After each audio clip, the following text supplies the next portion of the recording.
The anime started as a group of warriors take on some kind of rock monster. This giant's face gets all sliced up by these warriors, as it is explained to us that all members of a party have various roles such as attacker and healer. Our protagonist is different though. His name is Rud and he is a tank. Rud saves a girl named Neen from getting squashed, as it's the tank's job to draw all enemy attacks and protect the other members. Being a tank isn't the most glamorous position among powerful adventurers, but this is the story of how our boy Rud changes all of that and becomes the protagonist. After the battle, Rud imagines finally reuniting with his sister Manisha, who he had to leave for battle. Neen snaps him out of it before he embarrasses himself even further, but Rud is upset that she interrupted him. She reminds him that they are at a guild and everyone has been watching the weirdo because he was making weird faces. Neen wishes he would think more about her instead, but Rud crushes her soul when he declines. Rud gets real serious as he explains that he doesn't want to think about anything else since his little sister has an incurable disease and his only hope is the secret treasure of the labyrinth that is set to grant any wish.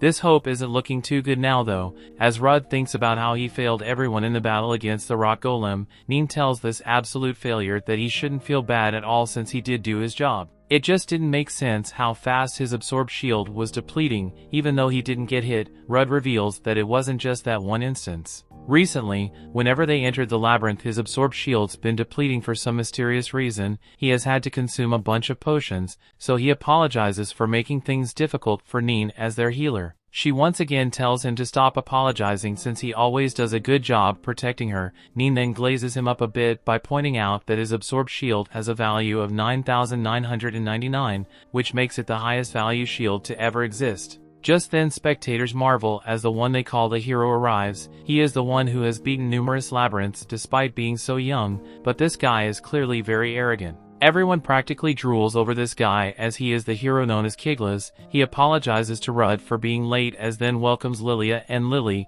who are standing way too close to each other. Kiglas introduces them to their new party members, but Neen is furious. She reminds Kiglas that only parties of up to 6 people are allowed to enter the labyrinth. The addition of the 2 new members would make their group 7. Kiglas has a real dark side, as he reveals that their party will be down to 6 very soon and kicks Rud out of the party. Of course Rud demands to hear a reason, so Kiglas' absolute jerk tells him that it's because he's a useless tank. A look back to the golem fight shows that Rud was shaking after blocking the monster's attack. Kiglas did typical hero thing to defeat their opponent, but he was upset that Rud instantly lost a significant portion of his shield. That was the final straw, as he determined that the party wouldn't be able to make any progress with Rud as their tank. Neen is still furious and points out that Rud was blocking the attacks, but for some mysterious reason his absorbed shield was still depleting. Kiglas thinks it's because of the 2 skills Rud has that have unknown effects. Neen tries to defend him, but Kiglas isn't interested in hearing excuses and reminds a little chick that they all could have lost their lives. The new members he found are better anyway.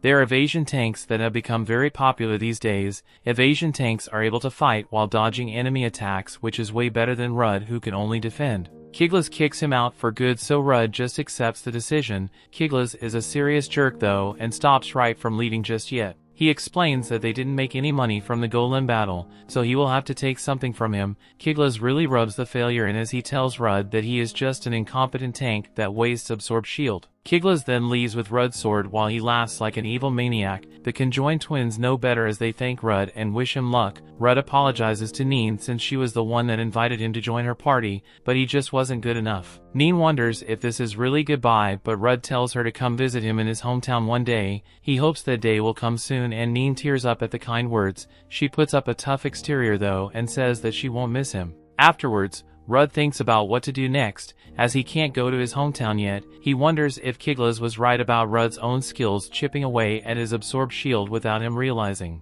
He wishes he could figure out what his mystery skills do, but adventures with the identify skill are extremely rare. His depressing train of thought is interrupted when he hears a group questioning if they can handle an escort job with just the 3 of them. Our eavesdropping protagonist over here is that they are headed to Kuras and his hometown is on the way. Rud approaches them and we see just how big her boy is as he towers over the normal-sized humans. Rud asks if he could join them and doesn't even need them to pay him, even though our boy is clearly a giant. These dweebs wonder what rank he is. Rud is actually only F rank, but it's because he has spent all his time in labyrinths. Rud hesitates to answer, but one of the little people recognizes him from the hero party. This height-deficient group stops being so skeptical and now beg Rudd to join them. The old guy they will be escorting his guide to hear that they have a new member, but he has all his money tied up in crypto, so he can't pay them more money. As they begin traveling, Rudd feels bad for not telling them his rank, almost like he tricked them. If you really think about it, he could just tell them now, but he decides to just protect the wagon as best he can. Their little journey begins, and we see that their group endures a little battle. They also enjoy a meal and even have some type of love story going on as two of the short stalks make out in the woods. One foggy night, the old man wonders if they should rest soon. Rudd doesn't care how tired Grandpa is and tells him that they're nearly at Kuras. He doesn't have a good feeling about something, so they will head straight there. Rudd determines that they will be fine as long as they watch out for ambushes, but he is shocked by something. He stops the wagon and tells the group to quiet down. Rudd goes alone to check if it's bandits, but when the fog clears, everyone is shocked to see that it's just the girl. Rudd doesn't sense anyone else nearby and determines that it isn't a trap, so he checks up on the girl. This girl is terrified for some reason, so Rudd tries to be nice to her. A gust wind reveals that this girl has a gemstone embedded in her chest, but before Rudd can say anything, a monster appears. It's a giant forest snake, so the little gem girl runs for cover and old Grandpa explains that the monster's poison is deadly. The others are apparently cowards as they instantly give up without even trying. They are certain that their lives will end as the snakes go to attack them, but our MC Rudd uses his provocability to attract its attention. The thing spits its poison out at our protagonist, but he blocks it with his oversized shield. Some of the snake's extremely dangerous poison burns right through Rudd's clothes, but he tells the others not to worry. He has a skill that protects him from all status effects. Rudd tells the others to attack while he distracts the creature, but our boy really picked the wrong group of people to join as they have no clue where to even start. The snake decides to just knock everyone back and Rudd slams into a tree. Rudd has a vision of his sister calling out to him though, and he wakes up. He refuses to let his life end here and gives an inspiring speech to his lackluster group. Rudd points out that he doesn't have a sword right now, so it's up to them to cut the snake down. They still seem pretty lost, so Rudd talks to them like they are brain dead and instructs them to grab their weapons and move their bodies. Rudd rushes the snake while commanding everyone to work together, and his teammates finally seem ready. Rudd declares that he is the strongest tank and proclaims that he will block all of the snake's attacks.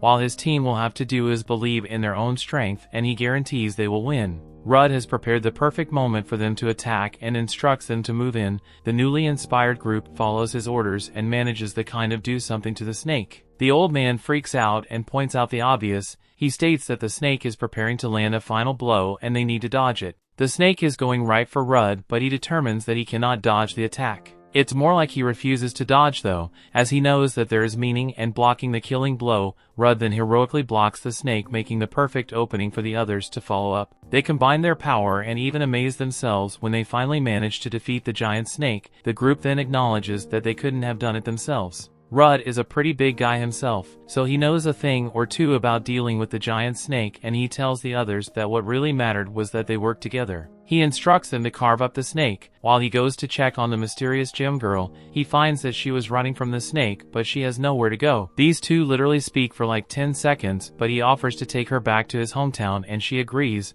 Rudd doesn't want Chris Hansen getting the wrong idea though, so he decides that she needs some clothes. Old Grandpa just happens to have clothing for little girls laying around and gives it to them as a thank you. Grandpa wonders if she is an escaped slave, and our boy can sense that she is a homunculus. Homunculus serves human slaves, so they normally don't travel alone, so there must be some mysterious circumstance behind why she is in the forest. Rudd points out that slave traders likely wouldn't enter such a dangerous forest, and she wasn't wearing a collar like all slaves in anime do. This girl is definitely a mystery, but Rudd decides to look after her for a while. The next day, Rudd leaves the others after reaching their destination, but the group wants him to join their party. They would be honored to adventure with a strong tank like him, but Rudd reveals that he needs to find the secret treasure. This group knows about it well, as this treasure is said to be able to grant any wish and even has the ability to create homunculi. The little albino girl is shocked to hear this word, but this group doesn't know that she is one and openly talk about how much they hate homunculi. They do some serious trash talking about how expressionless they are and how they don't show any passion in what they do. What's even scarier about the homunculi is that the only way to visually distinguish them from humans is the magic stone on their chest, or it is the only one that seems to notice that the girl is upset about what they are saying, so he quiets them down and leaves. The little girl shows some relief and they begin their own journey. Rudd introduces himself, but in typical anime fashion this girl reveals that she doesn't have a name. Some Lanafia petals are flying around everywhere, so Rudd decides to call her Luna. Rudd fears that he might have offended her somehow, but she actually loves the name. That night Luna spots some rabies-filled wolves and shocks Rudd when she springs into action to eliminate them all. This confirms what Rudd was already thinking: Luna must be an illegally created homunculus. This was made clear when she showed the will and emotions other homunculi lack. On top of that, she can even fight. Illegally created homunculi must be disposed of, but her frightened gaze reminds Rudd of his little sister. The little girl apologizes for ruining dinner, but Rudd says it's okay. More importantly, he wants to know why Luna didn't just destroy the forest snake since she is clearly strong enough. Luna explains that she is skilled in magic, but she doesn't have a single melee skill. This is surprising to Rudd, and he determines that she must just be able to imitate the effects of skills. She goes over her list of spells, but he is shocked when he hears that she can use the Identify skill. Identify as a very rare skill. Only one other person in the neighboring kingdom has it, but that person was said to have passed away a few years ago. This means that as of right now Luna is the only person in the world with the Identify skill. Rudd desperately wants to know about the two mysterious skills he has, so he asks her to use Identify on him. She does so and reveals that Rudd has 4 skills. One is called Healthy Body. It makes him immune to status effects, boosts natural healing, and makes his body as tough as possible. The next is Provoke. It has the ability to focus on enemies' attention on him. Those are the 2 Rudd already knew about, so he prepares himself to hear the 2 unknown ones. One of these mystery skills is called Life Conversion. This allows him to convert the absorbed shield that he has depleted into strength. Rudd has the highest absorbed shield value to ever exist, and now there is a way to use it offensively. Rudd couldn't use it before, so he determines that some skills can't be activated unless the person understands them.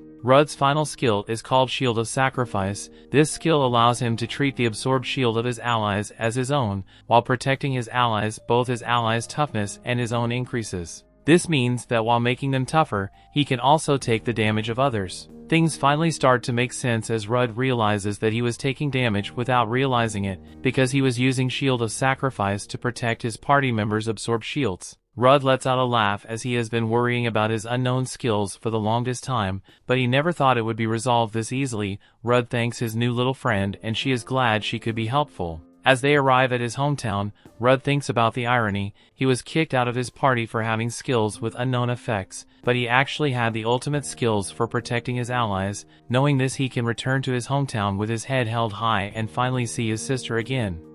That brings the episode to an end. Thanks for watching. Want next part? Subscribe the channel and turn on notification bell.